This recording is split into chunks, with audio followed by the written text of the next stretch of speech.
Hello, and welcome back to Adam's Fam Anime. I am John, and today we're going to be talking about Dragon Ball Super Chapter 75, which is titled God of Destruction Power.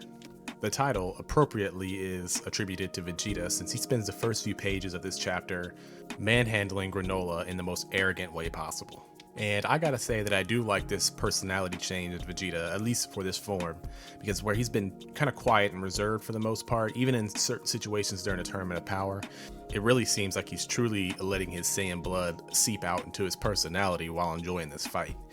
I also can see that there's some similarities in the drive that Goku has when he gets into a good fight, but unlike Goku, it seems like Vegeta's ego takes precedence as he's not really trying to bring the best out of his opponent. At this point, he's just trying to indulge in the battle. I also like that we see Vegeta kind of go in a totally opposite direction as Goku's Ultra Instinct, where it is implied that throughout the chapter, as Vegeta tanks attacks from Granola, he claims that he's getting stronger through those attacks. Although we do know that this is the first time he's ever activated this transformation or this ability. As previously mentioned, it would seem that taking the damage increases its power, but you can tell through some of the panels and artwork that as Vegeta is taking damage, he looks uncomfortable. He seems like he actually is being hurt. So it doesn't seem like it's some kind of berserker ability, but considering that this is Vegeta's first transformation, I suspect that we'll get a little more elaboration on exactly what that ability is, what the perks or downsides to that ability is as compared to Ultra Instinct. Anyways, Vegeta's new form and new fighting style aside, we actually get a good amount of dialogue between Vegeta and Granola this chapter, despite it being mostly a fighting chapter. But the dialogue we do get starts off with Vegeta arrogantly explaining his own abilities and also giving a breakdown of what a God of Destruction is to Granola and the ever-present oatmeal. Anyways, immediately following that, Vegeta tanks a boatload of Ki Blasts from Granola, and we get a little bit of some Brawly vibes when he walks through the Ki Blasts and then popped up above them. Now, when Granola notices that Vegeta is about to strike within arm's reach, we get our first glimpse of Granola actually being in fear of Vegeta or one of Vegeta's attacks. And it is then that we see that Granola actually possesses a technique similar to Android 17, where he has an energy-based barrier.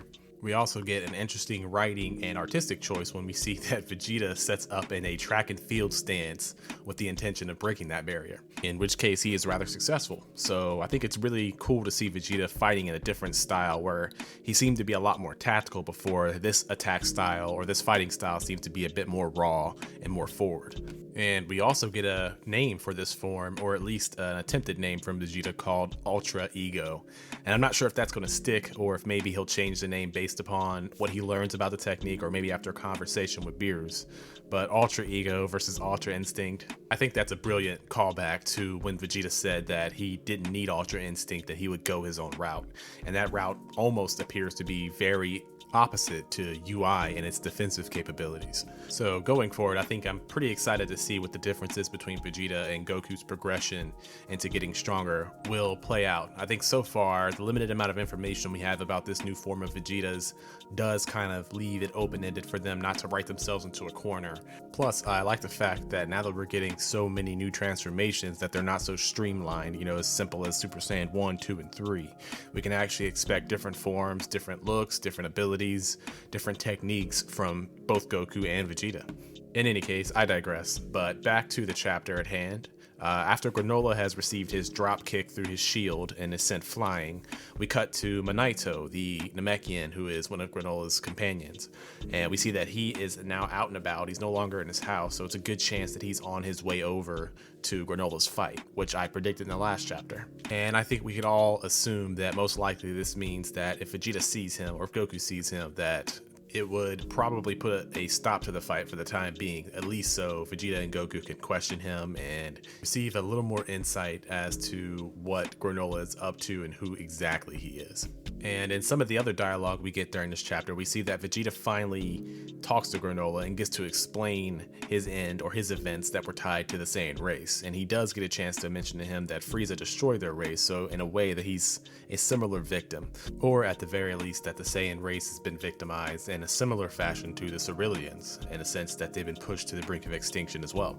Now, Vegeta really seems to sink this idea or this truth into Granola's mind, and even Oatmeal tries to kind of put them on a relatable level. Yet, despite Granola hearing out Oatmeal for a short period of time as the voice of reason, it appears that he still has his one-track mind in terms of enacting revenge upon the Saiyans. So he even goes as far as getting irritated with Oatmeal and throwing off his eye cover or his aim assist, or not even sure what that thing is called at this point. Now, when it comes to Oatmeal's reaction to this, it seems very emotional or humanistic, or at least irritated.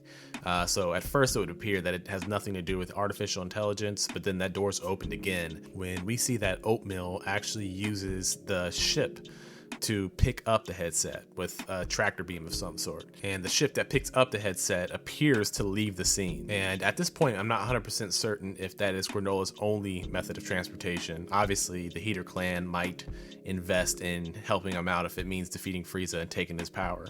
Either way, I'm fairly certain that we are going to see and or hear from Oatmeal again, and possibly the reveal of Oatmeal's design or even Oatmeal's origin. I think those two things are probably being saved for a future reveal. And with Oatmeal's departure, the fight picks back up, and it would seem that Granola is taking a page out of Vegeta's book by using their fight as a learning experience and in an attempt to get stronger as well. So we see Granola picks up an entire building, and at this point I'm just going to assume that it's telekinesis, which is supposed to be a race-specific or even character-specific trait. But I hope Akira and the writers for Dragon Ball don't start handing out telekinesis as a fun little power-up for any strong character.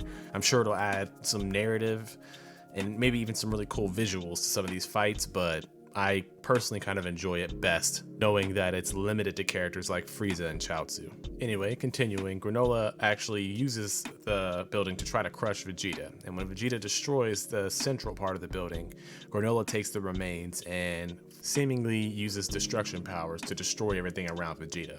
The resulting damage actually manages to take out majority of Vegeta's armor, to which he throws it aside, and then this is pretty much where we see Oatmeal start to take the upper hand from the fight. As the fight continues, we get some really well-drawn action panels, and some of those panels make a good note to specifically zoom in on Vegeta's blood loss, which I'm sure at this point is just a way of giving Granola the victory without giving Vegeta the loss, if that makes sense. I mean, Goku's even up and about, and he makes note that Vegeta's power, or his oomph that he had with his new form, isn't quite what it was earlier. We also see that Goku is trying to heal himself with energy. Not sure what that's about, but considering that he was bleeding in a previous chapter, I pretty much am gonna assume that Goku does not have the ability to heal flesh wounds. Anyways, returning to the fight, we see that Vegeta is getting a bit gassed, and as compared to the entire chapter where he's just been tanking hits, he dodges a ki blast for the first time. And Granola makes note of this, so Vegeta arrogantly takes a few more ki blasts from Granola before he sends off a really large attack that knocks Granola away. And once he does that, he starts to realize that his vision's getting blurry and that he needs to wrap the fight up soon. It's then that we see him charge up a large ki ball, very similar to what Frieza did, where it apparently contained enough energy to destroy the planet. And in response, Granola actually awakens his left eye to also be red. So I'm not 100% sure if this is a new form, quote unquote, or if it just means that he's becoming incredibly accurate, because he actually one-ups Vegeta by destroying his ki blast in midair. The impact from this explosion seems to have a visual effect on just about all of the entire planet that they're fighting on. Vegeta actually ends up on his back before we see Granola taunt him with the same thing that Vegeta did, explaining that this growth or this power-up is your doing. And that concludes the fight for this chapter. We do get the last 2 pages in regards to the Heater clan. A page and a half of it really is just recap on what they intended for Granola, Vegeta, and Goku. But we do learn that they got the Dragon Ball radar functioning and they have located the first Dragon Ball. And that is the conclusion of the chapter. So I suppose now we can get on with the ratings portion of the video before we can move forward to a small discussion.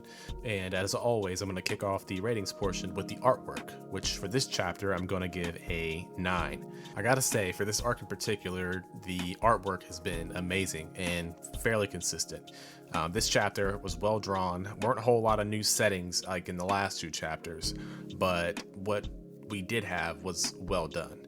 I mean, the attention to detail for certain aspects of the chapter, like Vegeta's injuries in particular, were consistent and constantly addressed, seeing as how those injuries were going to be plaguing him leading up to the conclusion of the fight. So yeah, this chapter was well drawn, easily a 9. And moving on, next we have the story, which I'm going to give a 7. Again, we didn't get a whole lot of information or a whole lot of new things to talk about or to speculate with. We do see that Oatmeal and Granola have split up and that Manito is possibly on his way. So we do have something to look forward to when it comes to how this fight will be concluded, or at least what's going to happen afterwards.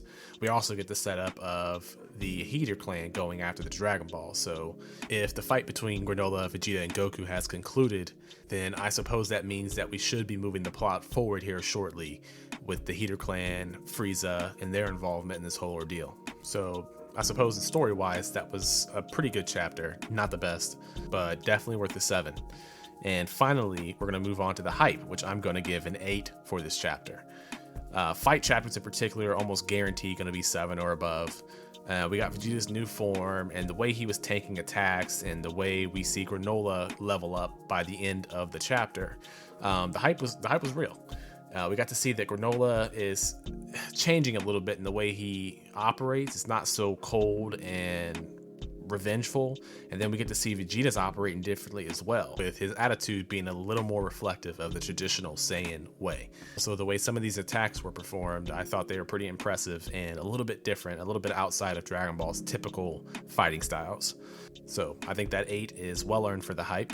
And finally, we're going to be moving on to the overall rating of the chapter, which is the combined ratings and their average, which is going to be an 8. It was a great and an entertaining chapter, but I still feel like there's a few things that could have made it a little bit better. Personally, I would have loved to see a little bit more of the Heater clan, and I would have loved to have seen a little more of Manito.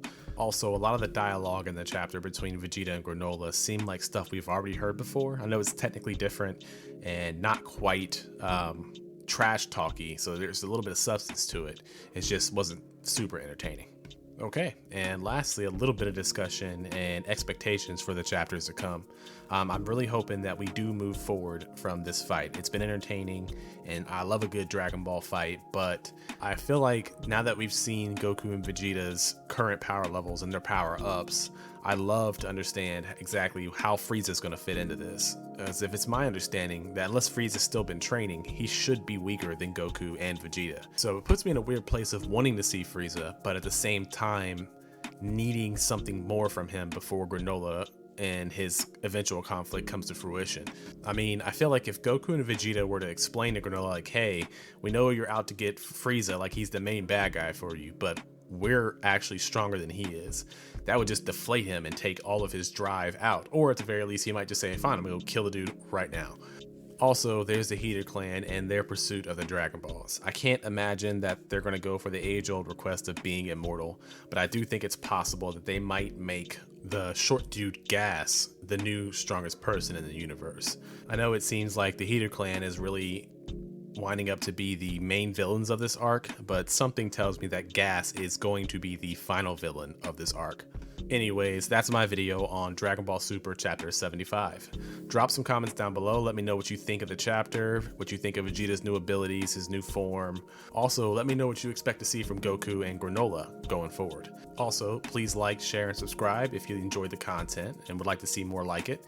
My name is John. I am with Adam's Fam Anime, and I will catch you guys in the next video.